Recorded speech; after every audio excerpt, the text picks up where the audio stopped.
Voilà, très heureux de partager cette matinée avec chacun d'entre vous. Je ne le fais pas systématiquement, c'est pas ma culture normande, hein. Moi je suis un vieux dans l'âme en tout cas. Mais en tout cas, nous aimons prendre soin de ceux qui nous rejoignent et les saluer chaleureusement au nom du Seigneur Jésus. Nous ne voulons pas que quelqu'un soit ici, j'allais dire, et s'ennuie. Bon, ça pourrait arriver, hein. Je me remettrai en question. Mais surtout qu'une personne ne reparte pas d'ici, comme l'a dit Jean-Luc, sans être bénie. Notre désir, c'est d'être des serviteurs et des servantes de Dieu pour qu'il fasse connaître son nom, sa gloire et ce qu'il est capable de faire dans nos vies. Alors je tenais, au nom de toute l'Assemblée, à saluer ceux et celles qui sont présents parmi nous, peut-être simplement en visite, ou pour la toute première fois. Nous prierons pour vous, et nous allons le faire même dès maintenant. Est-ce que peut-être les personnes qui sont de visite accepteraient de se manifester en se levant à leur place ce matin, s'il vous plaît? Allez-y, levez-vous, qu'on puisse vous saluer. Voilà, des familles se lèvent. Soyez toutes et tous les bienvenus. Il y a peut-être des personnes qui sont là pour la toute première fois aussi. Bien, je vais vous inviter à vous lever également, si vous êtes là pour la toute première fois. Voilà. Eh bien, on va prier pour vous. Vous pouvez vous asseoir. On va prier pour vous. On va demander sa grâce au Seigneur pour que cette rencontre soit pour vous une bonne rencontre. Que vraiment, bien, vous repartiez d'ici avec des frères et sœurs dans la foi et avec le Seigneur Jésus. On incline nos fronts, ferme nos yeux un instant. Seigneur notre Dieu, tu es venu à la rencontre de l'homme en t'incarnant sur cette terre. Et tu as marché quelques années à leur côté. Et je sais qu'en cet instant, même si tu retournes au ciel, d'une certaine manière, tu fais la même chose. Tu es présent en ce lieu. Là où 2 ou 3 sont assemblés en son nom, ton nom, tu es au milieu de nous. Tu partages ces instants. Et s'ils sont réussis, c'est parce que toi, tu les bénis, Seigneur, ces instants. Et ces personnes qui se réunissent pour te rencontrer. Qu'au travers des chants, au travers de ce qui a été apporté par les différents intervenants, eh bien, tu puisses établir quelque chose dans le cœur de ces personnes, leur faire du bien, apporter une consolation, apporter une guérison, ou tout simplement te faire connaître et montrer à ces personnes que non, elles ne seront jamais tout seules sur le chemin de cette vie. C'était peut-être difficile avant, mais aujourd'hui, puisqu'elles t'invitent, par leur présence, à prendre ta place à leur côté, prends cette place, marche avec elles, et qu'elles ne te quittent plus jamais, qu'elles sentent toujours ta présence bénie à leur côté, parce qu'elles sont venues à ta rencontre ce matin, que tu es aussi venu à leur rencontre ce matin, que cette belle union demeure pour l'éternité. Amen. Je vais vous inviter à prendre votre Bible et à l'ouvrir dans l'épître de Paul aux Philippiens, donc dans la seconde partie de la Bible, épître de Paul aux Philippiens, chapitre 2, à partir du verset 2.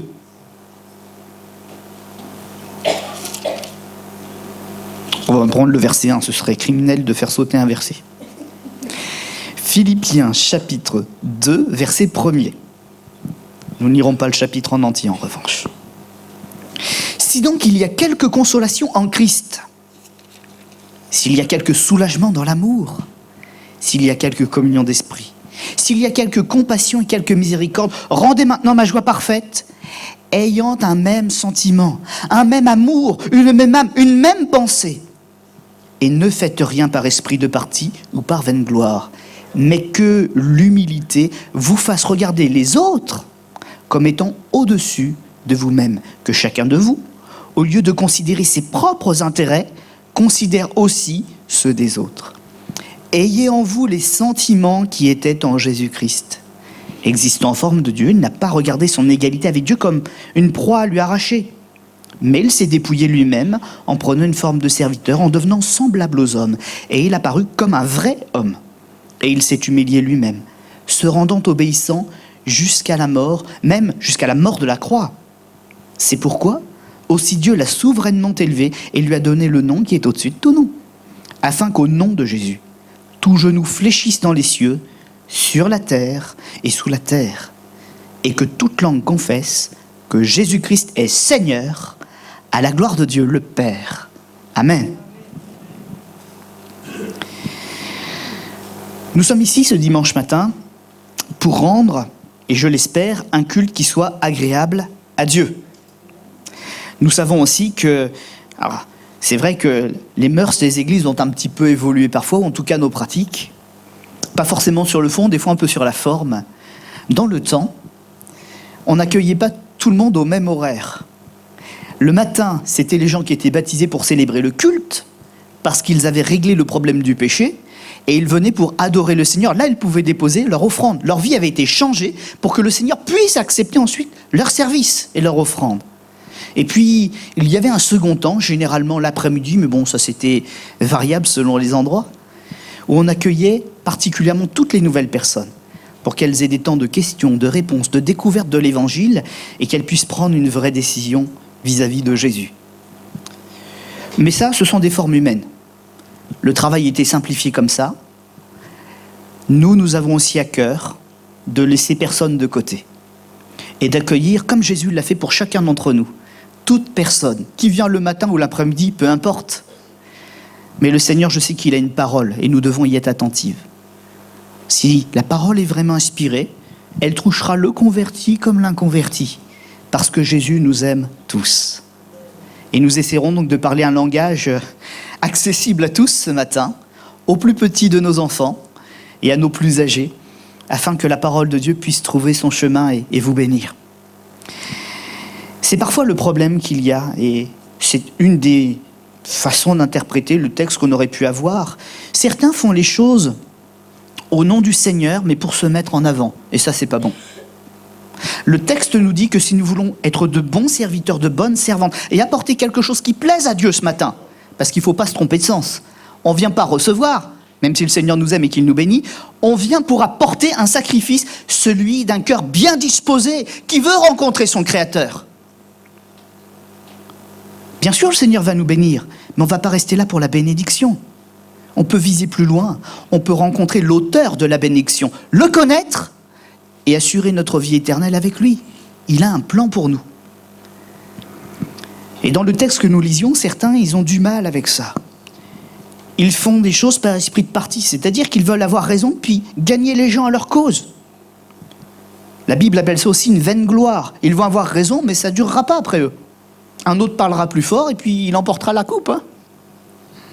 Ce n'est pas le bon état d'esprit pour fonctionner, ni pour prêcher l'Évangile.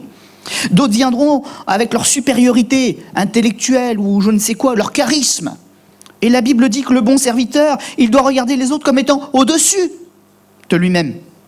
Le bon serviteur, il disparaît pour porter les autres à la rencontre de Jésus.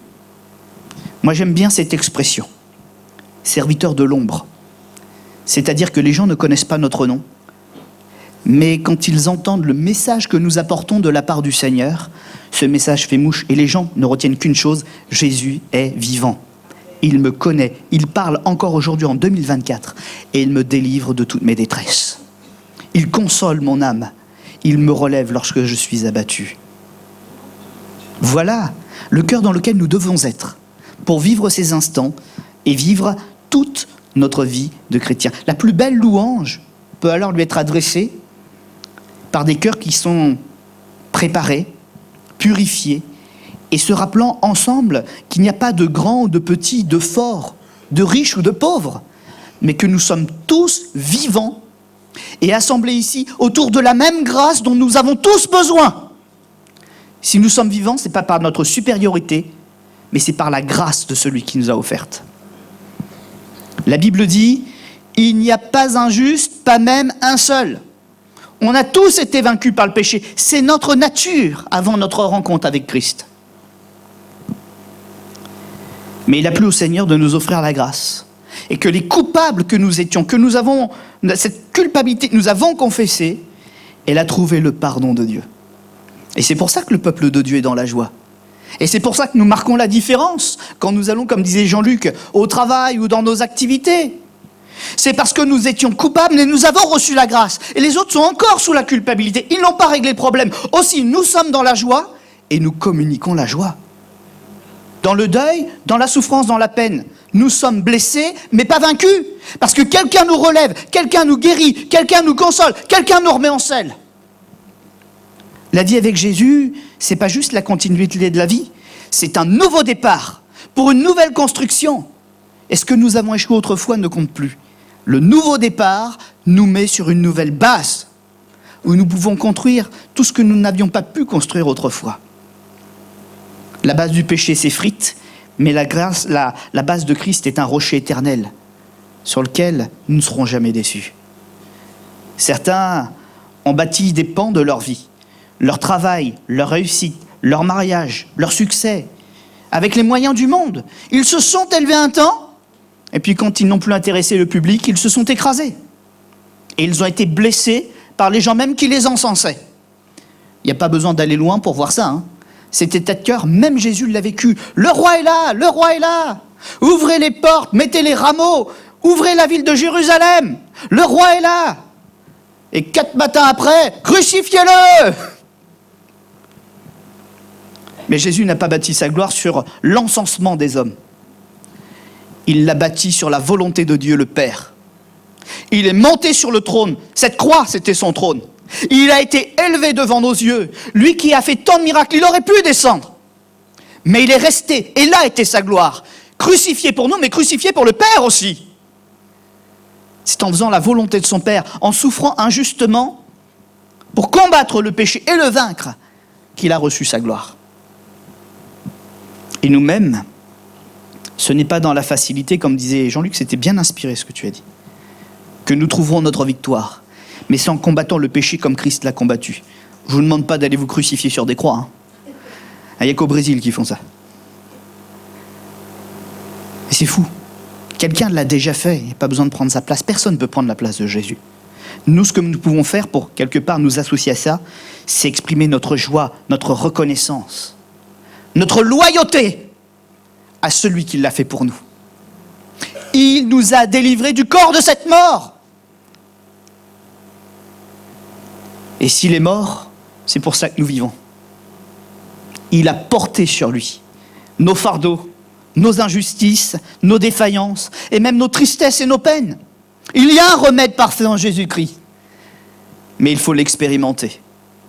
Vous savez, le mot foi, c'est exactement le même mot que confiance. Des fois on dit j'ai la foi, mais quand vient l'épreuve, on n'a pas confiance en ce que Jésus nous a dit qu'il allait faire.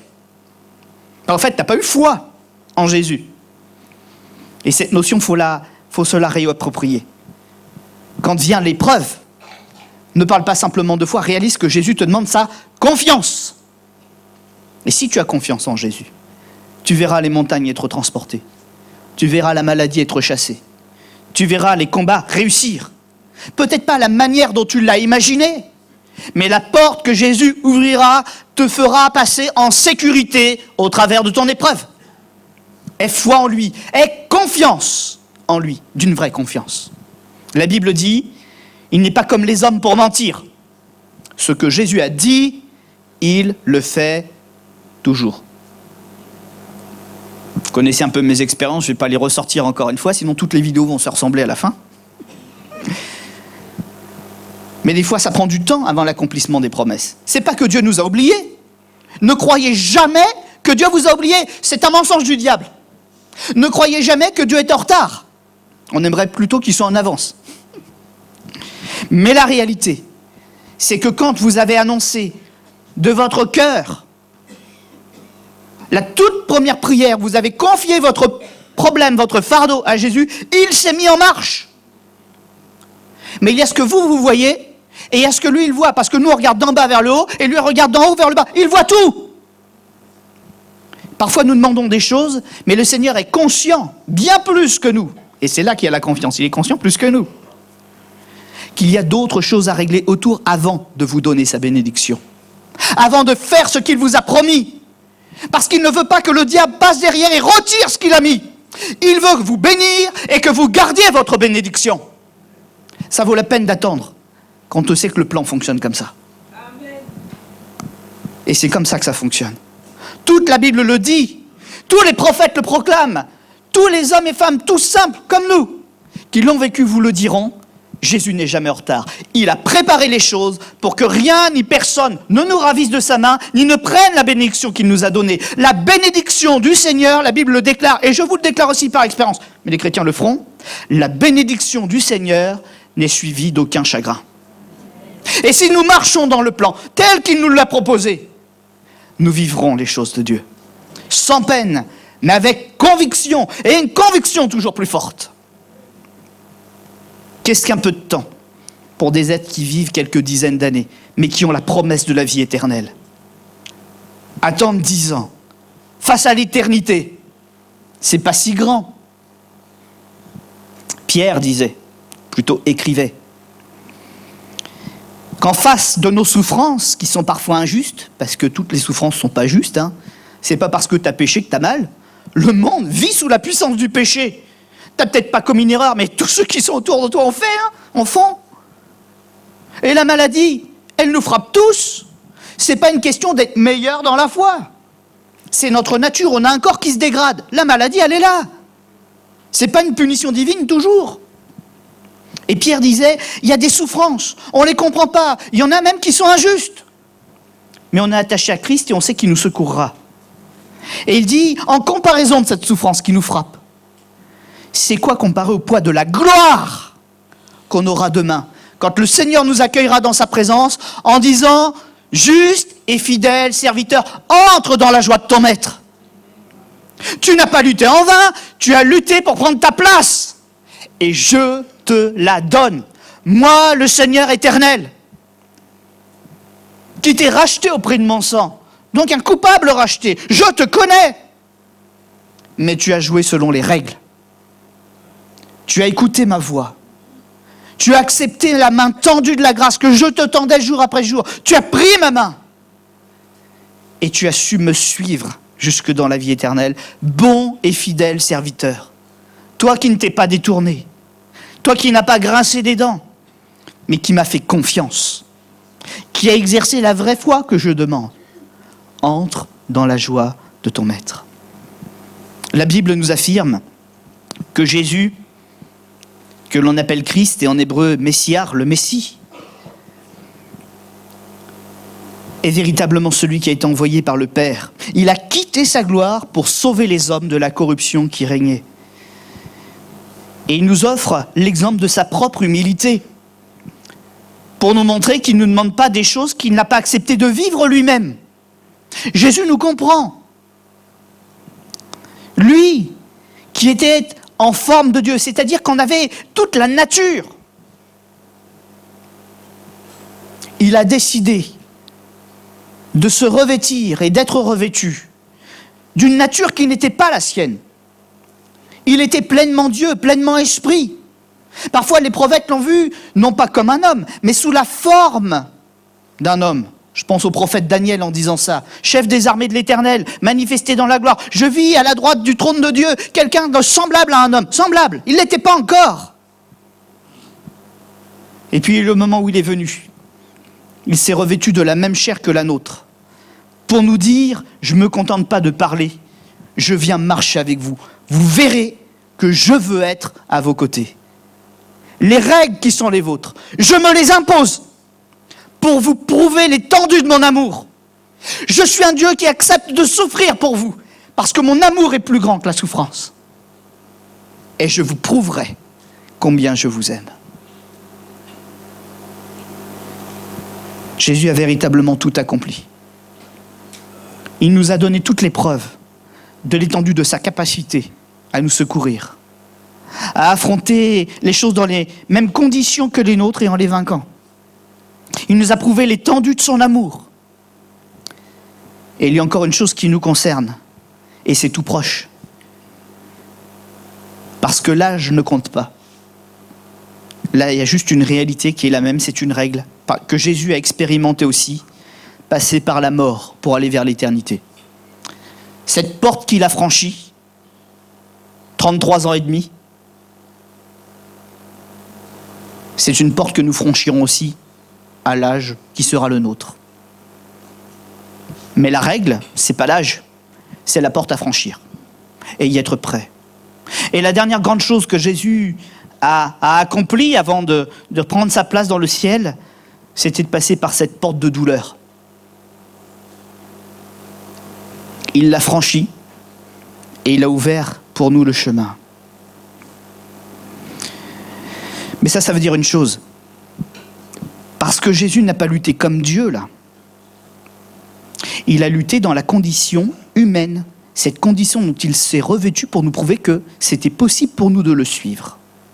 La Bible déclare, Il est le premier d'entre nous tous.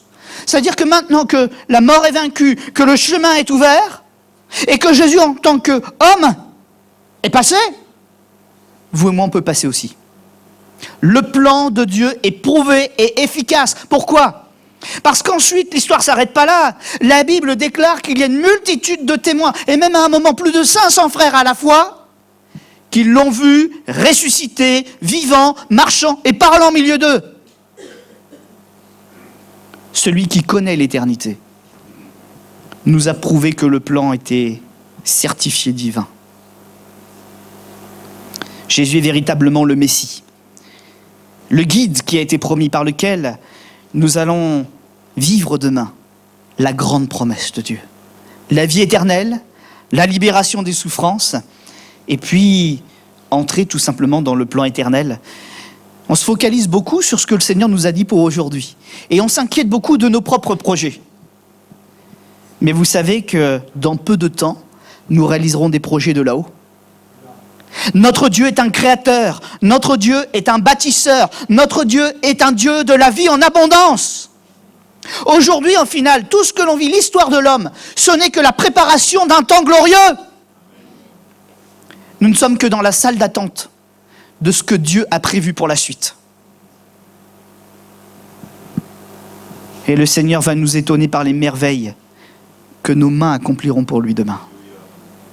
On n'est qu'au début, là. Ça vaut la peine de se faire violence, ça vaut la peine d'apprendre, ça vaut la peine de réformer nos cœurs. Parce que la suite va être d'une gloire dont on n'a même pas suffisamment de sagesse dans nos mots pour l'expliquer. Il nous faut simplement aujourd'hui faire quelque chose à notre portée, être prêts, nous préparer à cette rencontre avec notre Seigneur. C'est pourquoi le chapitre 3, les versets 1-2 nous dit « C'est pourquoi, frères saints, ayez part à la vocation céleste, considérez l'apôtre, c'est-à-dire l'envoyé de Dieu, le souverain sacrificateur de la foi que nous professons, Jésus. Regardez à Jésus, qui a été fidèle à celui qui l'a établi. » Et puis il y a un parallèle avec un grand homme de l'histoire, comme le fut Moïse dans toute sa maison. Jésus, parce qu'il a accompli, a été jugé digne d'une gloire supérieure à celle de Moïse. Vous connaissez Moïse ? Quelqu'un qui n'a pas eu une vie facile au démarrage, hein ?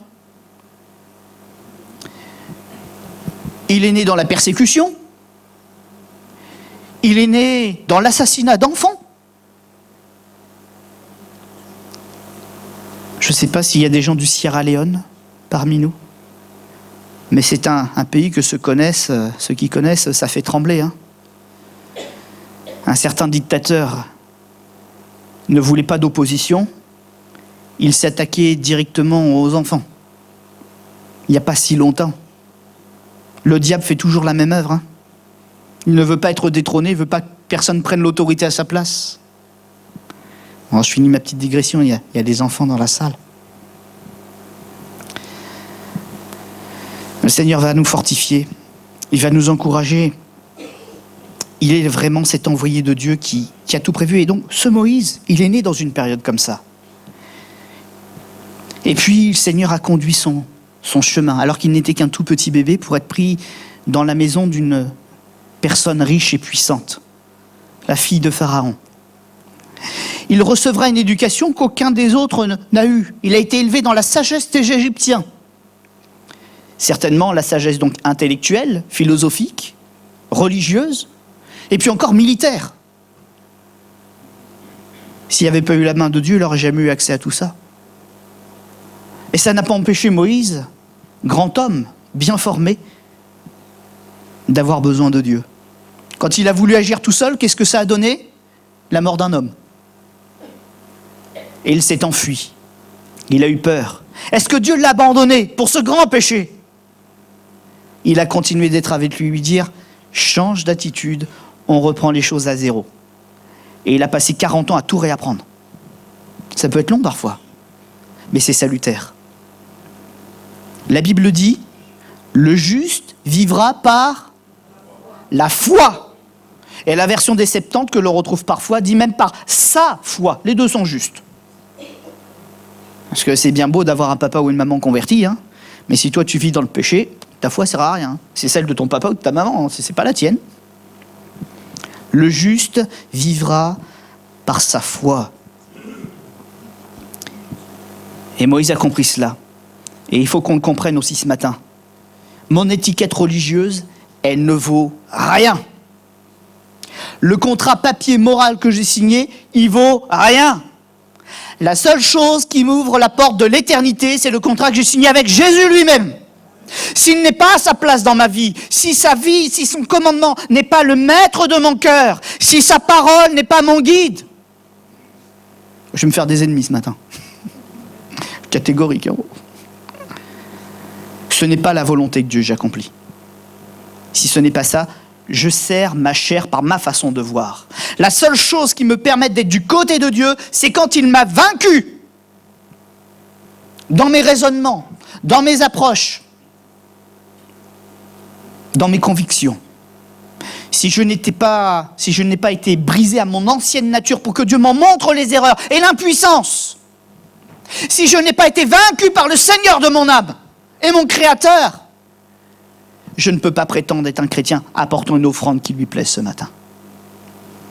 Parce que tout homme né dans le péché a d'abord besoin de voir le péché lui être retiré de sa vie et d'être changé pour pouvoir que Jésus greffe la vie nouvelle qu'il a prévue pour lui.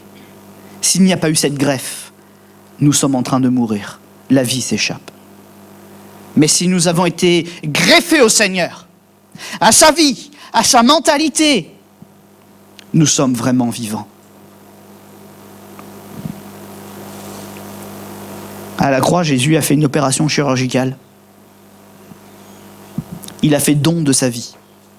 Pas juste un organe, hein, mais de la source de la vie. Et c'est ça qu'il faut qu'on récupère, mes amis. Beaucoup de gens se font malmener dans des raisonnements tordus. Ils pensent que la Bible est fausse quelque part aussi. Ils remettent en question toute la parole de Dieu. Parce que des gens ont réussi à insinuer des mensonges dans leur esprit et dans leur cœur. Et ils n'ont même pas eu le courage d'eux-mêmes, face à cela, de tenter d'expérimenter par eux-mêmes si la parole de Dieu s'accomplit. Le mensonge les a même empêchés d'expérimenter le Seigneur. La meilleure façon de contrefaire les mensonges du diable et de savoir qui a raison de qui a tort, c'est de prendre ce livre et d'être responsable.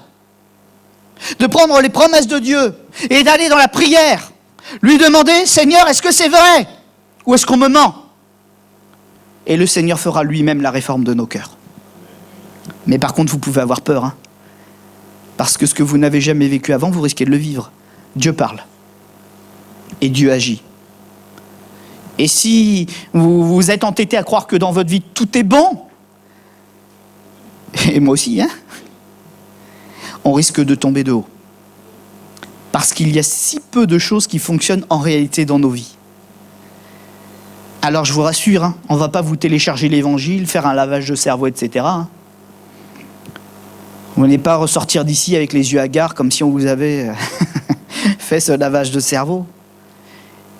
Mais vous allez repartir avec de la crainte, avec de la joie. C'est un mélange bizarre. Hein. De la crainte parce que vous aurez rencontré Dieu, que ce n'était pas le cas jusque-là.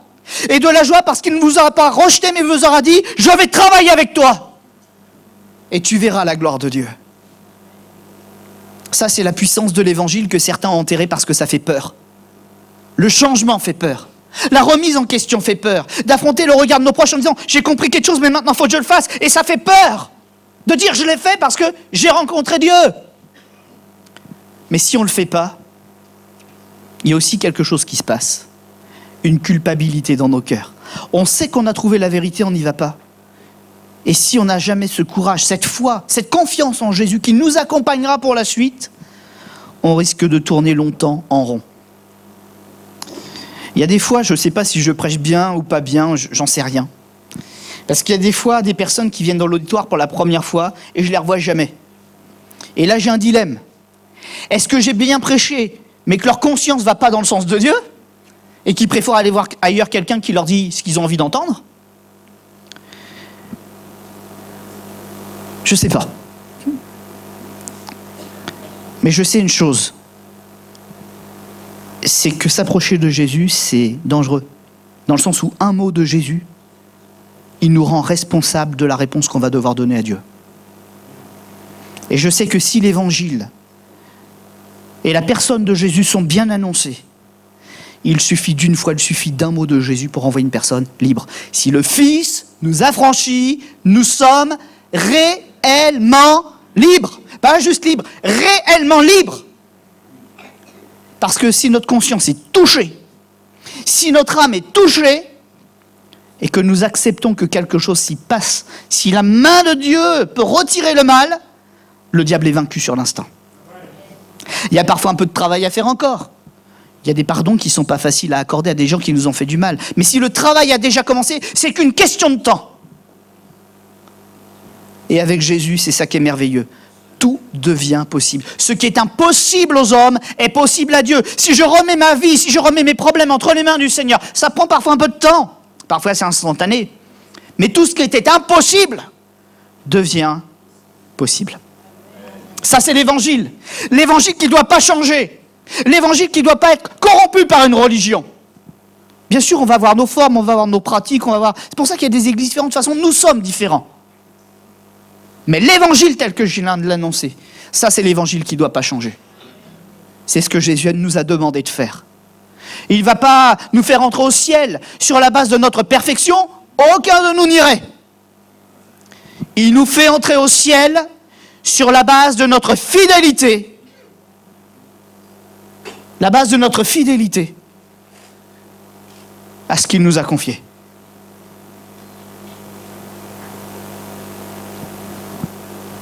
Donc c'est possible ce matin, pour toi, d'entrer au ciel. Parce que ce matin, la parole de vie vient de te la confier. Elle est peut-être grande comme ça dans ton cœur, pas très grande. Mais c'est déjà la graine de la vie, si tu en prends soin. Si tu ne l'oublies pas, si tu la mets en pratique, fidèlement. Ce que tu as reçu ce matin, c'est déjà la graine de la vie pour que tu entres dans la vie éternelle. Amen. C'est pas si dur. Il y aura quelques larmes. Je vous le dis honnêtement, il y aura quelques larmes. Quelques doutes. Mais si tu entretiens ce que tu as reçu ce matin, Jésus s'installera dans ton cœur. Il régnera dans ton cœur et tu ne seras plus jamais seul. Le vainqueur de la croix, il t'aidera à entrer toi aussi dans ta victoire. Il t'apprendra son humilité. Il t'apprendra son amour. Et de la même manière que l'apôtre Paul l'a dit, par votre attitude, rangez ma joie parfaite, eh bien vous pourrez l'accomplir à un autre échelon. Vous rendrez la joie du Seigneur parfaite. Si c'est ce que vous êtes venu chercher, si c'est ce que vous êtes venu expérimenter, eh bien vous le recevrez. Moi je ne suis qu'un porte-parole, mais c'est Jésus qui donne.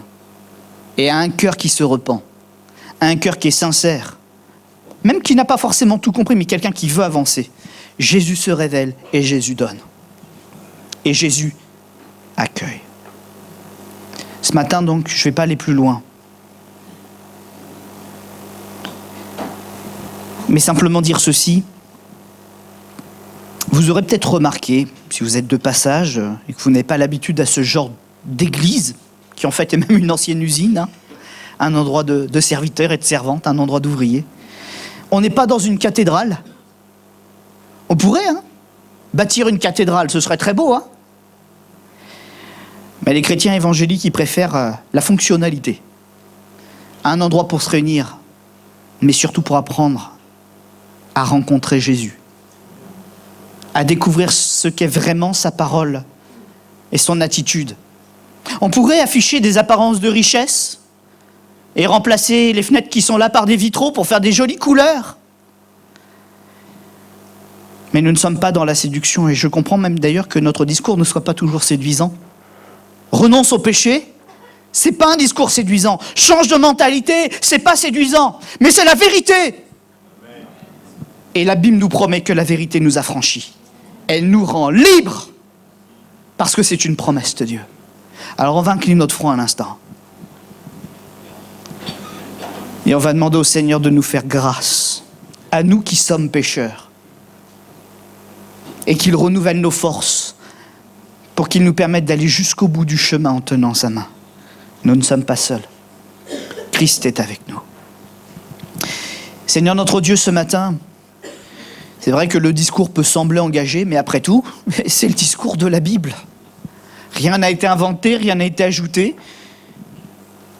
Et ce qui n'a pas été dit exactement comme la Bible n'est qu'une paraphrase des versets qui sont là. Je te demande donc, s'il te plaît, de bénir cette parole. Non pas de faire connaître le nom d'un prédicateur, lui, il vaut mieux qu'il reste un serviteur de l'ombre, mais de faire connaître ton nom et ta volonté à ceux et celles qui sont venus dans cette église ce matin. Un culte réussi, ce n'est pas de l'argent dans un tronc. Un culte réussi, ce n'est pas les apparats, la belle musique ou l'ambiance. Un culte réussi, c'est quand une âme comprend que Dieu est mort pour elle à la croix, qu'elle se repent et qu'elle repart sauvée. Nous n'avons pas en tant qu'hommes ce pouvoir. Nous ne pouvons être que des porte-paroles. Et c'est le rôle que tu nous as donné, tout simplement. Mais ce matin, tu peux semer la graine de la vie comme tu l'as promis dans un cœur qui te reçoit. Dans un cœur qui se repent. Dans un cœur qui accepte de changer de vie. De renoncer à ses mensonges. De renoncer à ses tromperies. De renoncer à ses adultères. De renoncer, Seigneur, à ce que tu appelles le péché. C'est dur, c'est un combat à mener. C'est comme de lutter contre un cancer avec une opération chirurgicale nécessaire. C'est un mal nécessaire, mais c'est un mal qui produit la vie.